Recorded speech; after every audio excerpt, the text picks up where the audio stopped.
बाप बेटी की छोटी सी इमोशनल कहानी। वेटर ने कहा, मैं आपके लिए क्या कुछ और ला सकता हूँ। अपनी बेटी के लिए डोसा ऑर्डर कर चुके पिता ने कहा, नहीं नहीं, मुझे कुछ नहीं चाहिए। डोसा लाया, चटनी सांभर की बात ही अलग है। बेटी डोसा खाने में मगन थी और वह पिता अपनी बेटी की तरफ प्रशंसा भरी निगाहों से पानी पीते पीते देख रहा था। तभी उसके फ़ोन की घंटी बजी। वह एक साधारण फ़ोन था। आज की भाषा में इसे डिब्बा फ़ोन कहा जाता है।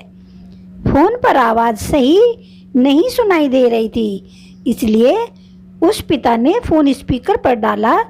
वह एक दोस्त ने कह रहा था कि आज मेरी बेटी का जन्मदिन है, इसलिए मैं उसे होटल में खाना खिलाने के लिए लाया हूँ। मैंने उसे कहा था कि अगर तुम स्कूल में फर्स्ट रैंक लाओगी तो मैं तुम्हारे जन्मदिन पर तुम्हें होटल में मसाला डोसा खिलाने के लिए लेकर जाऊंगा। वह डोसा खा रही है। दोस्त बोला, अच्छा अच्छा, तुम क्या खा रहे हो? पिता बोला, मैंने कुछ भी नहीं मंगाया, हम दोनों होटल में खाएंगे तो कैसे चलेगा? घर पे सब्जी और चावल है मेरे लिए। उस पिता की बातें सुनकर उसका दोस्त सुन्न हो गया। पिता अमीर हो या गरीब, एक पिता अपनी बेटी के चेहरे पर मुस्कुराहट लाने के लिए कुछ भी कर सकता है। मैनेजर यह सब चुपके से देख रहा था। उसने काउंटर पर चाय और उन 2 डोसा के पैसे भरे और कहा, उस टेबल पर दूसरा डोसा और चाय भेज दो और उनसे पैसे मत लेना और उन्हें ऐसे बोलना कि आज आपकी बेटी का जन्मदिन है, क्या आपकी बेटी स्कूल में फर्स्ट आई है?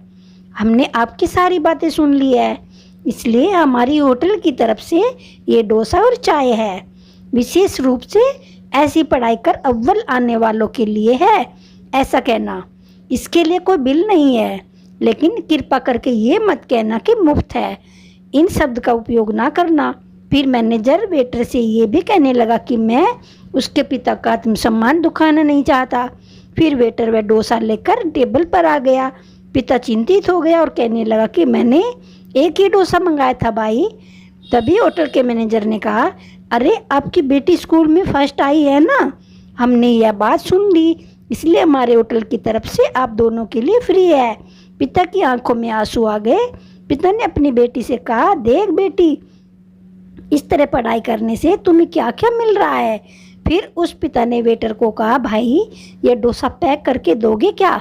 मैं और मेरी पत्नी हम दोनों आधा आधा खाएंगे, उसे ऐसा खाना मिलता नहीं। यह बातें सुनकर मैनेजर की आंखों में आंसू छलक पड़े और वह मन में सोचने लगा कि बाप कैसा भी हो, अमीर या गरीब, अपनी बेटी के लिए कुछ भी कर सकता है।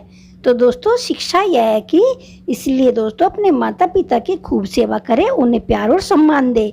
आशा करती हूँ ये कहानी आपको अच्छी लगी होगी। वीडियो को लाइक कीजिएगा, चैनल को सब्सक्राइब कीजिएगा। Thank you so much.